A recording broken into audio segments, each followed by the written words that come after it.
الله من الشيطان اللعين الرجيم بسم الله الرحمن الرحيم الحمد لله الذي سمك السمع وندب عباده إلى الدعاء وجعلنا من المتمسكين بالكتاب والسنة والمتمسكين بمنهاج الأئمة الذين أذهب الله عنهم الرجس وطهرهم تطهيرا اللهم صل على محمد وآل محمد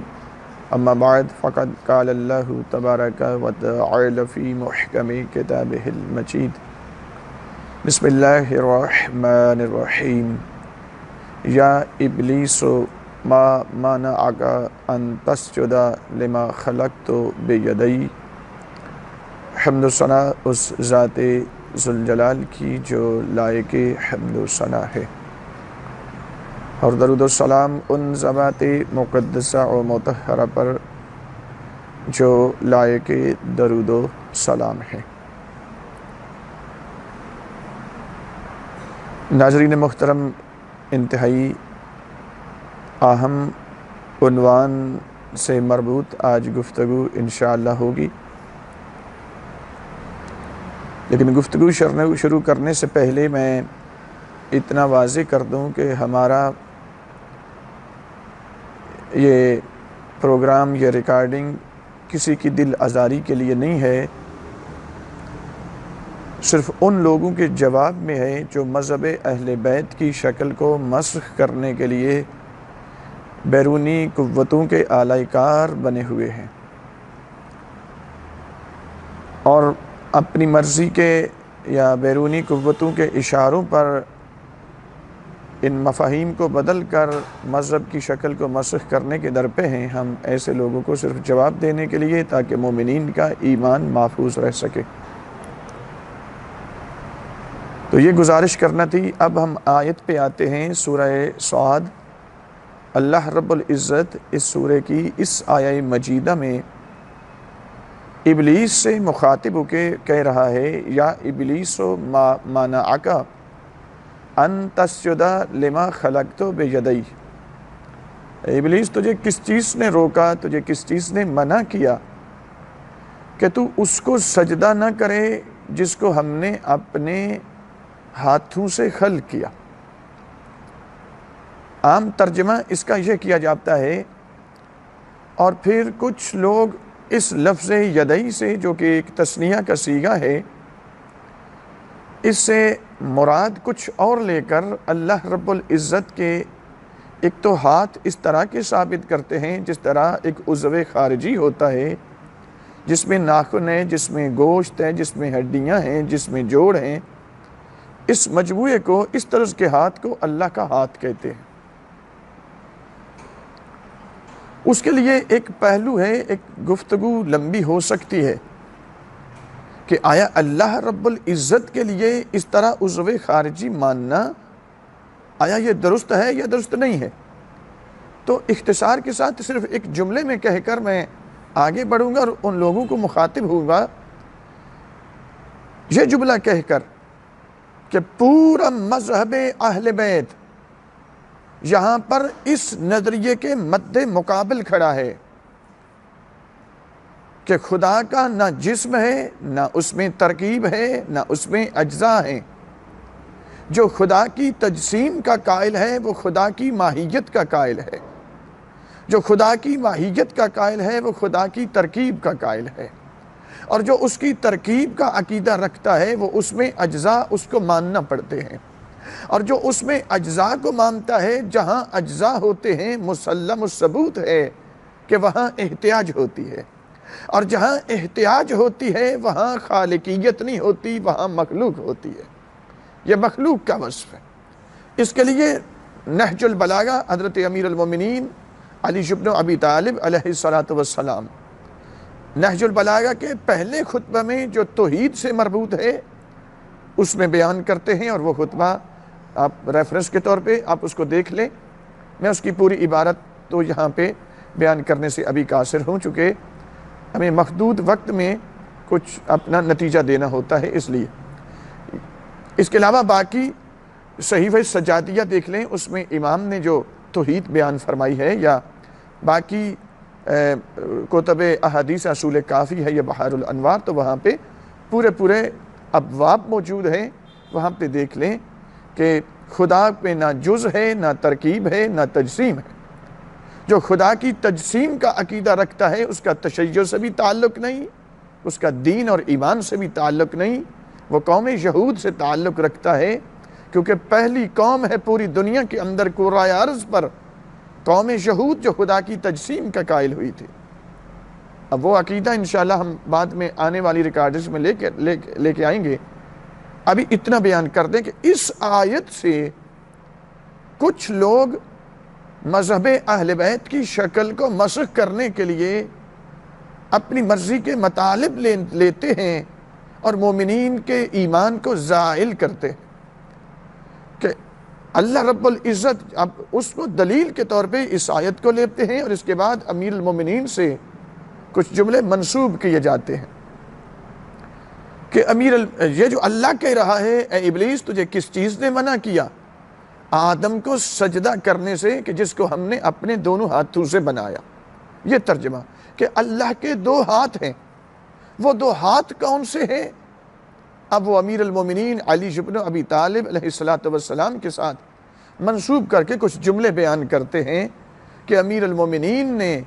معاذ اللہ یہ فرمایا تھا کہ میں ہی وہ علی ہوں جس نے آدم کا پتلا اپنے ان ہاتھوں سے بنایا تھا. تو چونکہ علی کے ہاتھ بھی ید اللہ ہیں، اس لیے خالق کبریا اس آیت میں کہہ رہا ہے اور امیر المومنین اس خطبے کے اندر کہہ رہے ہیں. اور یہ جملہ، یہ خطبۃ البیان کے جملے ہیں. میں یہ واضح کر دوں کہ خطبۃ البیان شیعہ کے مسلمات میں سے نہیں ہے. ایک تو سند کے اعتبار سے اس کے راوی ہیں حضرت عمار یاسر رضی اللہ تعالی عنہ، کہ وہ کہتے ہیں کہ ان سے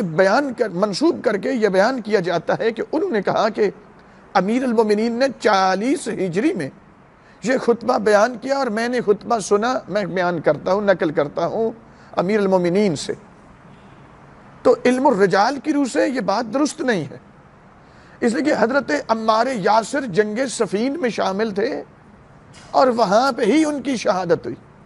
اور یہ مسلم الثبوت ہے کہ حضرت عمار یاسر جس جنگ میں جنگ صفین میں شہید ہوئے وہ جنگ 38 ہجری میں ہوئی ہے،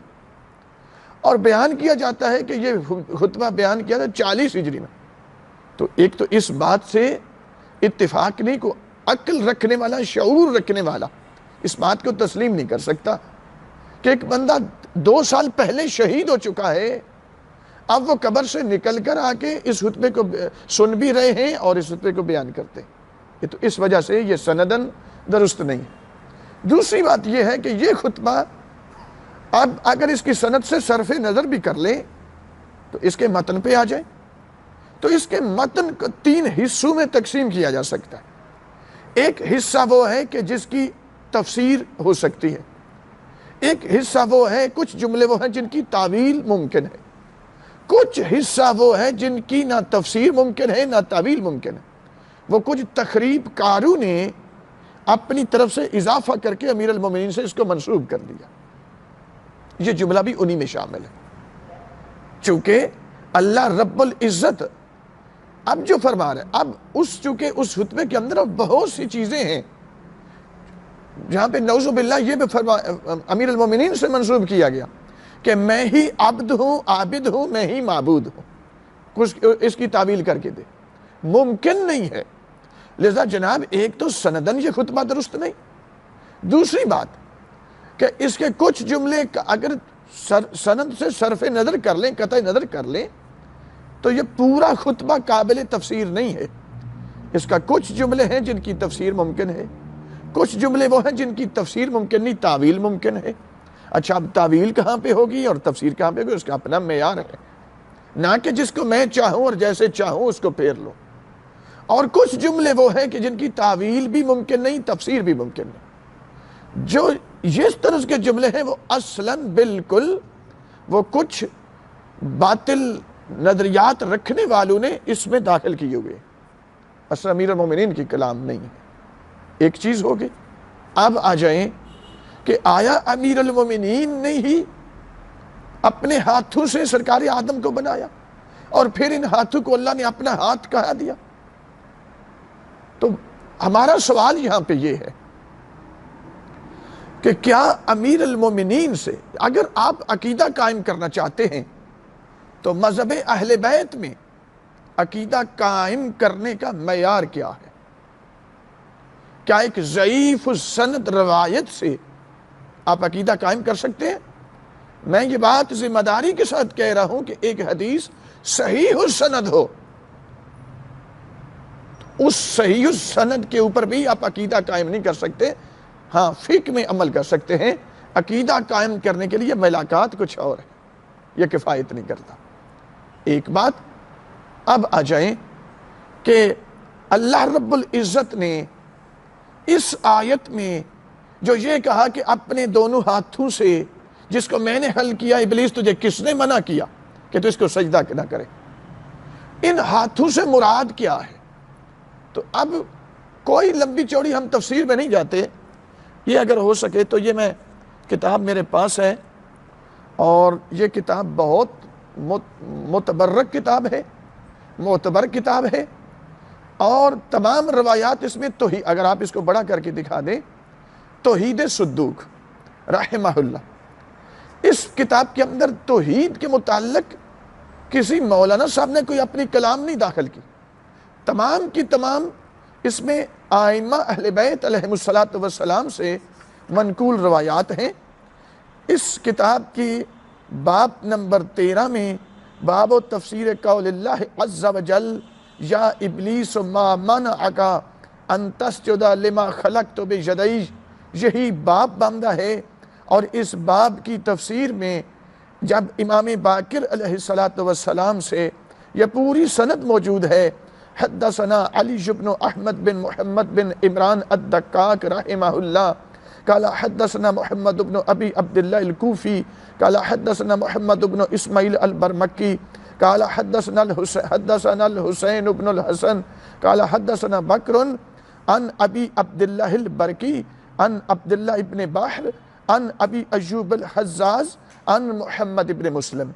قال سألت ابا جعفر۔ یہ پوری سند کے نام میں نے اس لیے راویوں کے لیے کہ کسی قسم کا ابہام نہ رہے۔ محمد بن مسلم جو امام کے صحابی ہیں اور صحابہ اجماع میں شامل ہیں، جن کے لیے معصومین نے فرمایا کہ یہ اتنے سچے راوی ہیں کہ کسی جھوٹے سے نقل نہیں کرتے، یہ بیان کرتے ہیں سألت ابا جعفر، میں نے امام باقر علیہ السلام سے سوال کیا، فقلت قولہ عز و جل، میں نے کہا کہ اے میرے آقا و مولا، یہ جو اللہ رب العزت اپنے قرآن کے اندر بیان فرما رہا ہے، یا ابلیس ما منعک ان تسجد لما خلقت بیدی، اے ابلیس جس کو میں نے اپنے ہاتھوں سے بنایا، تجھے کس چیز نے روکا کہ تو اس کو سجدہ نہ کرے؟ فقال مولا اس کا مطلب کیا ہے؟ فقال علیہ السلام الید فی کلام العرب القوۃ والنعمۃ۔ تو امام باقر علیہ السلام اس ایک لفظ کی تفسیر میں فرماتے ہیں کہ لفظ ید کلام عرب میں قوت اور نعمت کے معنی میں استعمال ہوتا ہے۔ اب امام کی بات ماننا ہے، امیر المومنین کے فرض کرو اگر کلام و درست ہے تو آیا امیر المومنین کے مد مقابل کیا امام باقر آ سکتے ہیں؟ اس کی سند کوئی نہیں، اس کی سند موجود ہے، وہاں اس کی تائید قرآن نہیں کر رہا، اس کی تائید قرآن کر رہا ہے۔ اب امام باقر علیہ السلام فرماتے ہیں الید فی کلام العرب القوۃ والنعمۃ،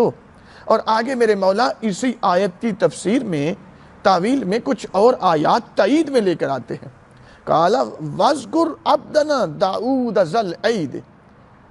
کہ اے میرا حبیب آپ ان لوگوں کے کہنوں پر، باتوں پر آپ صبر کریں، ہمارے بندے داؤد علیہ السلام کا ذکر کریں جو ذو العید تھا۔ عید اب جمع کا صیغہ ہے، تو ظاہر ہے سرکار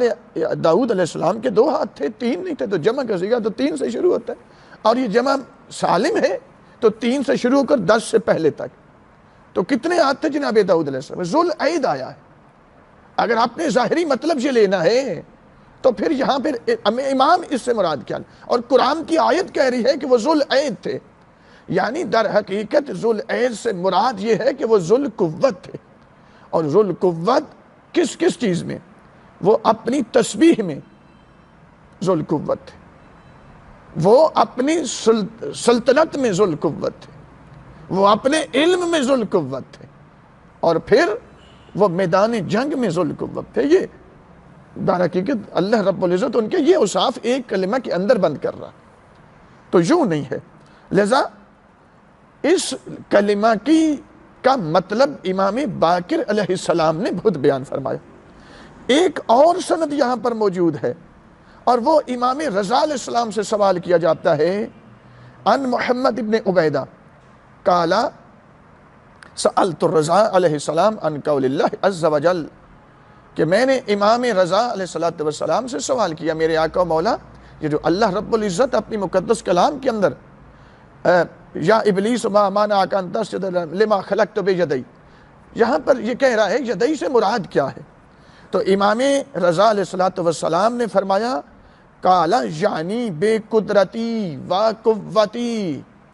اے ابلیس جس کو میں نے اپنے دونوں ہاتھوں سے مراد کیا، یعنی جس کو میں نے اپنی قدرت سے خلق کیا، جس کو میں نے اپنی قوت سے خلق کیا، تجھے کس نے منع کیا کہ تو اس کو سجدہ نہ کرے؟ تو اب یہاں پر دو آئمہ کی دو اصناف کے ساتھ احادیث موجود ہیں، اس کے علاوہ احادیث اور بھی بہت زیادہ موجود ہیں۔ وقت کی قلت کی خاطر میں یہیں پہ بیان کو روک رہا ہوں، انشاءاللہ گفتگو ہماری اس سلسلے میں آگے بڑھتی رہے گی، پر لہذا میں اپنے مومنین سے اپیل کرتا ہوں کہ ایسے جہلاء کی ان تقریروں سے متاثر ہو کر اپنے ایمان کو زائل نہ کریں۔ آدم کا خالق اللہ ہے، امیر المومنین نہیں ہیں۔ ہاں یہ ضرور ہے کہ امیر المومنین کا نور، نبی اکرم کا نور صلب آدم نے آیا تھا، یہ ضرور ہے، لیکن خالق آدم اللہ رب العزت ہے۔ اللہ رب العزت ہمیں سمجھنے کی توفیق عطا فرمائے۔ وآخر دعوانا ان الحمد للہ رب العالمین۔